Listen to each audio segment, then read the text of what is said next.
There is no need to mention the name of this woman, because everyone who investigates her is always dying mysteriously. The film begins with the appearance of a girl named Ashley who is video calling her close friend. In their conversation, they talk about a haunted house that can be found in a small town called Ashland Falls. At first, everything seemed normal, but in the middle of the conversation, Ashley suddenly heard someone knocking on the door of her room. "With your strength, I told you to come in."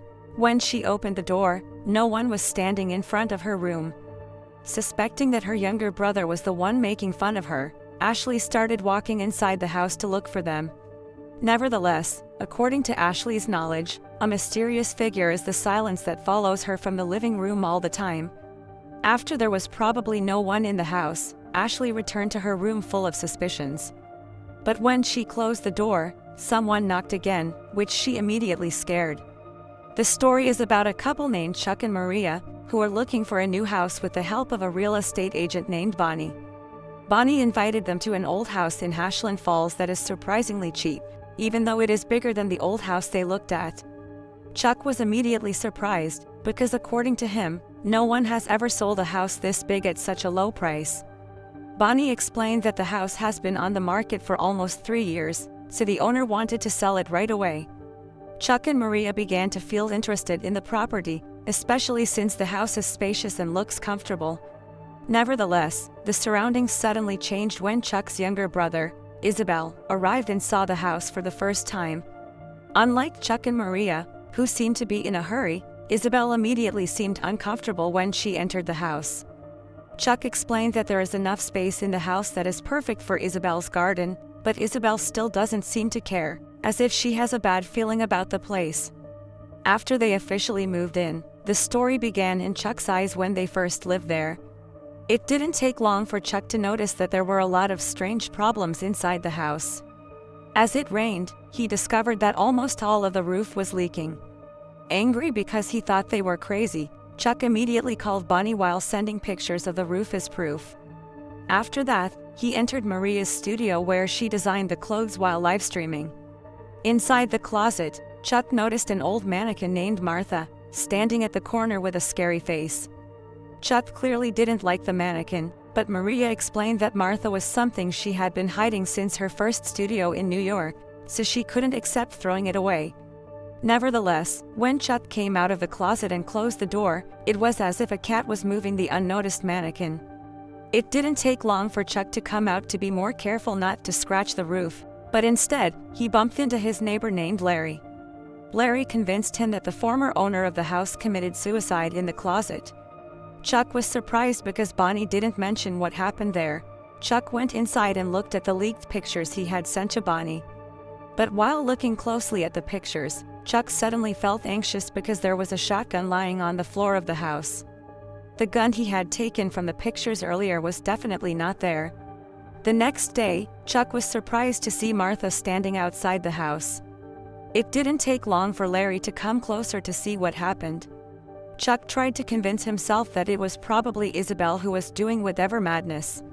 Larry explained that the town of Ashland Falls has a dark history for many years. Many residents mysteriously died after experiencing severe depression and strange feelings that cannot be explained.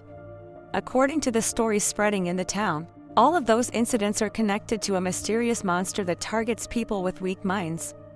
Larry continues to refer to the monster as himself, which is more confusing to Chuck. Nevertheless, Larry refused to explain and instead, Chuck himself decided to look for answers in the local newspaper. That afternoon, Chuck visited the town's newspaper to look for information about Ashland Falls. As Chuck was looking for old books, he suddenly noticed a few stacks of books lying on the floor even though they were not there. Only a few seconds had passed. There, Chuck saw Ashley again, the same woman from the beginning of the movie. Nevertheless, Ashley now looks very scared and her emotions are not stable. After a long expression of fear, Ashley warned Chuck to return the books and leave the town before everyone was caught. She also told him not to dig deeper into the history of Ashland Falls. Chuck tried to seek help, but Ashley refused. Before leaving the newspaper, Chuck noticed a poster for a group called Friends of Gardening. Out of curiosity, he decided to go to the nightclub. However, when he arrived, Chuck quickly discovered that the group was not really a gardening club. Larry and a few other residents were already inside the newspaper. During the help, Chuck learned the shocking news that Ashley was found dead after committing suicide. Residents began to explain that almost all of the people in Ashland Falls were lost because of the mysterious monster that was haunting the town. According to them, even people leaving the town can still follow it. Because it was getting more confusing, Chuck finally asked who they were talking about. Immediately, one of the men explained that the monster was named Helen Foster, a woman who is believed to be the source of terrorism in Ashland Falls for decades. Helen's name is very scary, so many residents refuse to mention it loudly because they believe it may get her attention. They also explained that the only way to stop Helen's fear is by looking for an address known as 825 Forest Road, the house where Helen used to live in the year 1140 and where she died. The problem is that the address is mysteriously missing from every map of the town as if it never appeared. As the discussion continued, Larry suddenly noticed something moving near the stairs. When he looked at it, it was scary. A woman's figure suddenly appeared. Everyone was immediately alarmed and the help was quickly destroyed. Residents ran out of the house because of fear while Chuck, who was still confusing everyone, suddenly noticed a mysterious figure sitting quietly and alone inside the church. Then the story changed in Isabel's eyes. Since her mother died, Isabel has not really woken up from her trauma. She continues to live with severe guilt and emotional trauma that gradually weakens her condition. After moving to a new house in Ashland Falls, Isabel's situation only got worse. She almost nags about her mother every night, so it's hard for her to know the difference between dreams and reality. One night, Chuck tried to talk to Isabel about her therapy. Even so, while they were talking, Chuck's attention suddenly went to some sketches and drawings that Isabel made.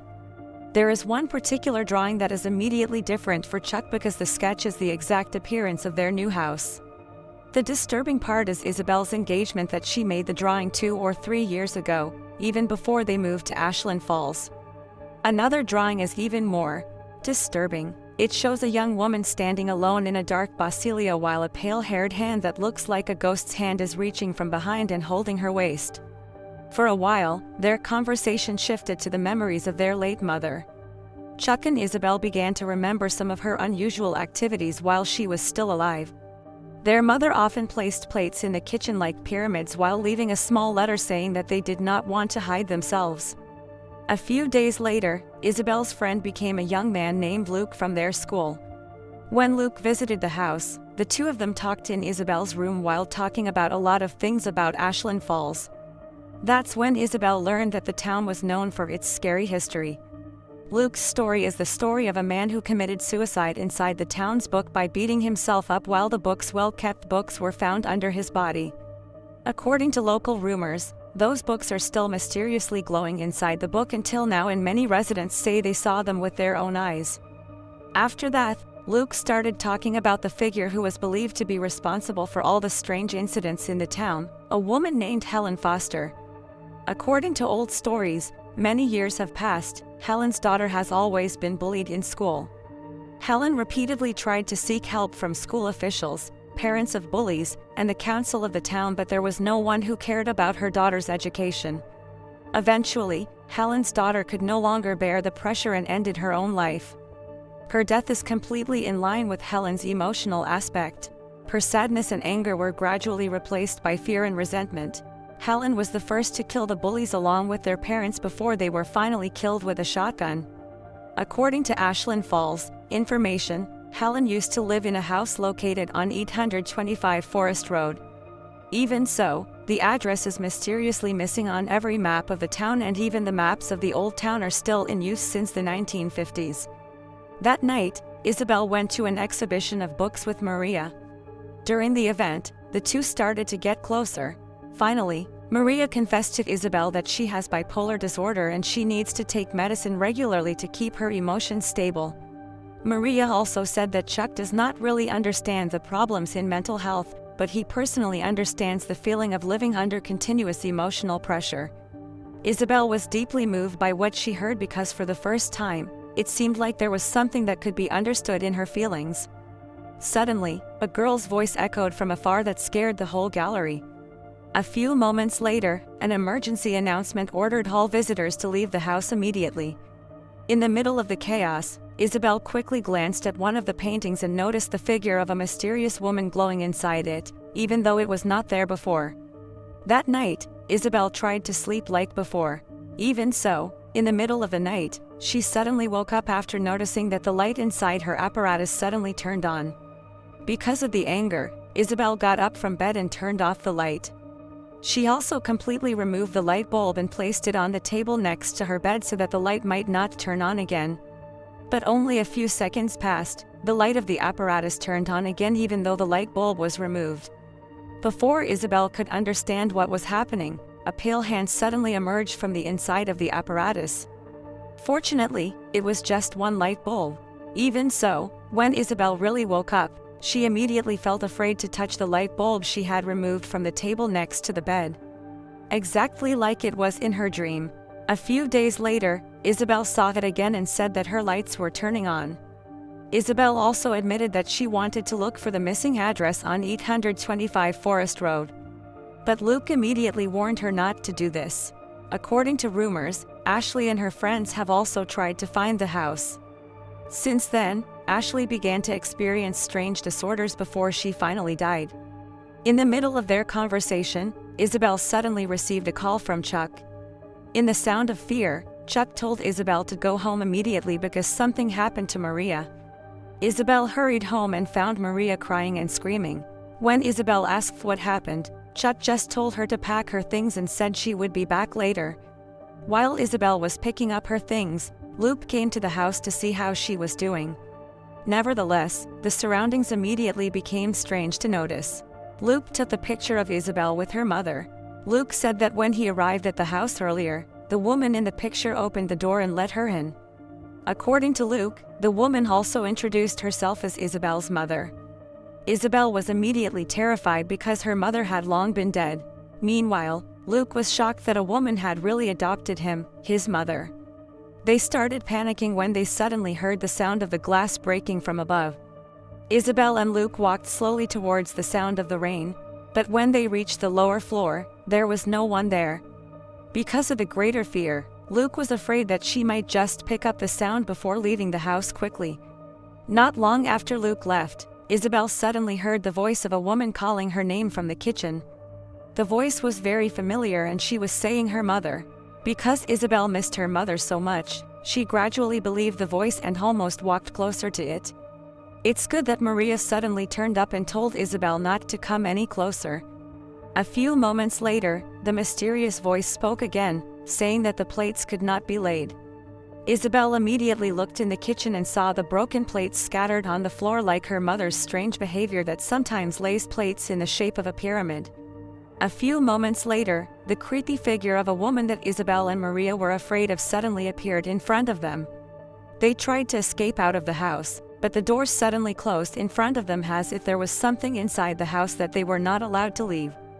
In fear, Isabel ran back to her room and locked herself inside as Maria's scream echoed throughout the house.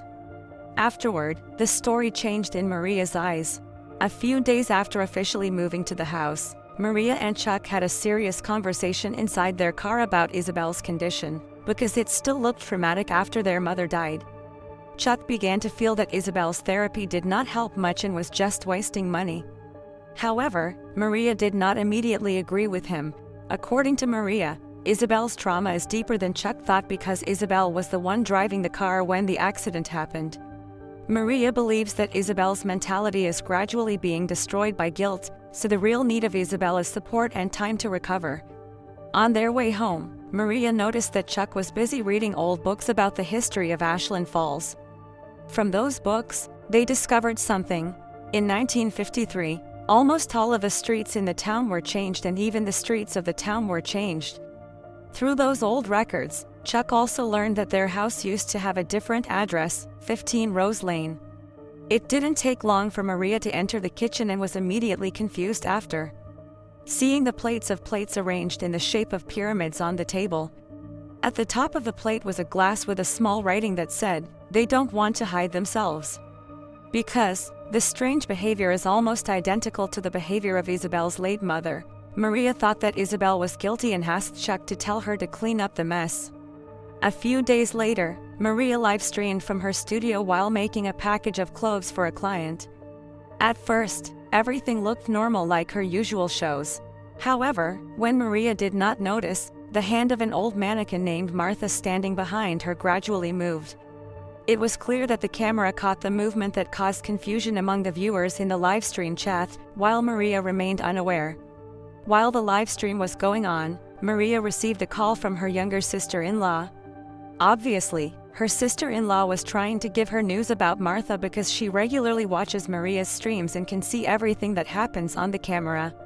However, Maria did not pay much attention to the call. When her sister-in-law called again, Maria thought that she just wanted to see the progress of the clothes that she was currently making. Because of that, Maria casually lifted the clothes towards the camera. But behind her, Martha's head slowly turned and faced Maria.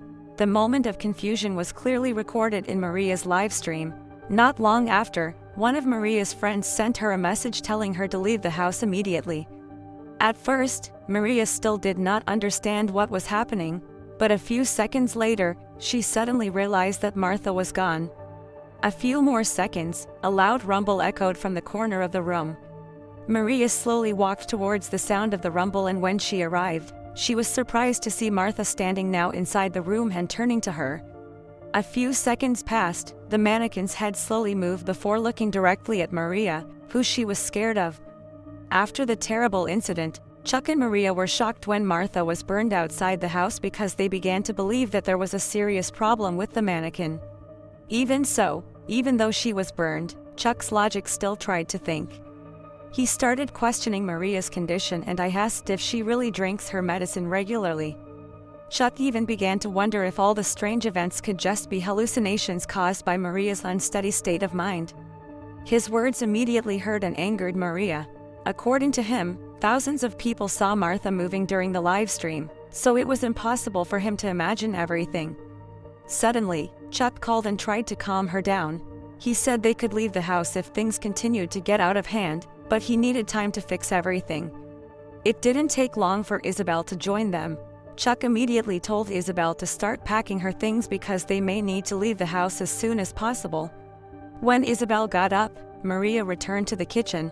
But then she discovered another strange pyramid of plates lying on the table. Even so, at this time, there was a new letter saying, "How are you, Maria?" Before Maria could understand what it meant, the sounds of broken plates suddenly echoed throughout the house. A few moments later, a mysterious voice of a woman began to call Isabel's name and put it down. Almost the same voice as their mother's voice. Upon hearing this, Isabel immediately went out to look for the source of the voice, even though Maria repeatedly warned her that it was not really her mother. Nevertheless, Isabel's approach to her mother was the reason why she continued to follow the voice entering the kitchen. When she arrived, Isabel suddenly faced a terrifying ghost that appeared right in front of her. Because of fear, Isabel and Maria immediately ran up the stairs and locked themselves in a separate room. But the area around the door of Maria's room slowly opened, even though there was no one there. A few seconds passed, the ghost suddenly appeared in front of Maria, the reason for it to be called hysterical. Not long after, Maria ran into Isabel's room crying with fear, and they immediately hugged each other as they tried to calm down. Nevertheless, in the middle of the chaos, Isabel noticed something strange about Maria. Blood was dripping from Maria's nose while her face looked pale and weak as if she had a serious illness. The story will enter a new episode titled Forest Road. At this point, Maria's condition worsened to the point where she could hardly move and was spending almost all of her time lying in bed. Not long after, the doorbell rang. When Chuck opened the door, he saw Luke standing outside, carrying important information about the mysterious address known as 825 Forest Road. Luke explained that Ashley had found the house using an old electrical grid map of Ashland Falls. Because the names of the street and the official map of the town were only changed by the town council, they forgot to update the old records of the electrical network. As a result, the real location of 825 Forest Road was discovered. Even so, as they were preparing to leave, the doorbell rang again. At this time, Bonnie arrived with a cameraman. Bonnie explained that she wanted to record Maria's testimonial about the house for a real estate promotion. Chuck tried to explain that this was not a good time because Maria was sick. Funnily enough, just a few minutes later, Maria suddenly came out looking healthier than before. She insisted that she was feeling well and was ready to be interviewed. The sudden change immediately reminded Isabel that something was wrong. Finally, Isabel asked Luke to stay and watch Maria while Chuck left to find 825 Forest Road. Luke agreed to stay and help watch the house while they were gone. After leaving, Chuck and Isabel headed towards Forest Road to find Helen Foster's haunted house, where Maria stayed at home with Luke because she still needed to interview Bonnie and the cameraman who came with her. Even so, at the beginning, the feeling during the interview was different. Maria seemed different from the usual. Bonnie casually started the interview by asking Maria to introduce herself in front of the camera, but Maria only said her first name without explaining anything. When Bonnie asked her full name again for the recording, Maria refused to answer and began to act more differently. Because of her discomfort, Bonnie tried to change the subject and asked how her family found her office in real estate. But unexpectedly, Maria suddenly started telling a story about a young woman. Maria started telling a story about her daughter who almost every day cries when she comes home from school. Because of the confused look, Bonnie tried to return the conversation to the conversation of the house and the furniture, but Maria continued to speak as if she remembered something that was very painful. She explained that one day, her daughter came home very scared and saw blood in the bathroom of the bathroom inside their house. From the way Maria spoke, Luke gradually realized that the woman sitting in front of him was no longer the Maria he knew before. At the same time, Chuck and Isabel finally arrived at an old house hidden beneath the forest. They carefully entered the house while looking for proof that the place was the real property of Helen Foster. Chuck even planned to burn the house if it was the source of all the fear that enveloped them. Returning home, the interview became even more frightening. Now it becomes clear that Maria is being controlled by Helen Foster. Maria started depicting how Helen repeatedly wrote letters to the Clark family, the family of bullies who continued to make her daughter a woman. But no one cared about the letters. Even though Helen asked for help from many people, the bullying of her daughter only got worse every day. In the middle of the story, blood suddenly flowed from Maria's nose. At the same time, inside the old house in the forest, Chuck discovered an old box hidden under the boards of the wall containing some letters. As Chuck read these, he finally discovered a surprising truth. The abandoned house in the forest was never Helen Foster's house. In fact, it belonged to the Clark family, the Sam Iris family in the life of Helen Foster's daughter a few years ago. Meanwhile, Helen Foster's real house is the house where Chuck, Maria, and Isabel currently live, the house that used to have an address of 15 Rose Lane. Chuck was shocked immediately after discovering the truth. He finally realized that they were not really looking for Helen Foster's house. However, because of his lack of knowledge, they had already been living in Helen's real home since the beginning. Every strange incident they experienced after moving there, from the loud sound of knocking and banging plates to the terrible chaos that Isabel and Maria were going through, it all came from that house. Helen Foster's house itself finally claimed her life a few decades ago. Ever since then, Helen seems to be looking at anyone who lives inside the house as part of the Clark family, the people she blames for making her daughter suffer from unbridled bullying. Therefore, the fear inside the house did not really stop, and anyone who moved to the property, Helen Foster's anger gradually became calm. After discovering the terrifying truth, Chuck quickly looked for Isabel to get them out of the place. However, when he finally found her, Isabel was standing in front of a door with no expression on her face. Meanwhile, Luke, who was more afraid of the second incident, finally had the courage to ask who the child Maria was really talking about. The anger in his voice subsided, and Maria immediately answered using the name Mary. When Luke asked where Mary was now, Maria suddenly screamed that Mary was dead.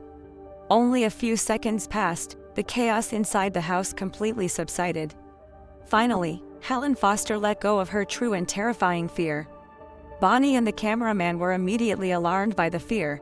Luke quickly ran towards the kitchen to hide, while the screams from Bonnie and the cameraman from afar were echoing throughout the house. Luke never fully revealed the truth, but he could have been told that he could be Helen's next victim. At the same time, Isabel suddenly said that she had seen all of these events before through sketches that she had carved a few years ago. Helen Foster suddenly leapt behind Isabel and placed her hand on the back of the girl, just like Isabel's terrifying drawing before they moved to Ashland Falls. Chuck immediately tried to pull Isabel away and desperately tried to save her. However, all of his efforts were in vain. Chuck and Isabel were immediately pushed into a corner before the door of the kitchen suddenly closed. The film ends with the house being shown on 15 Rose Lane, which is again quiet and deserted. The story never fully explains what really happened, or what happened to Chuck, Isabel, and Maria, which leaves a mystery at the end.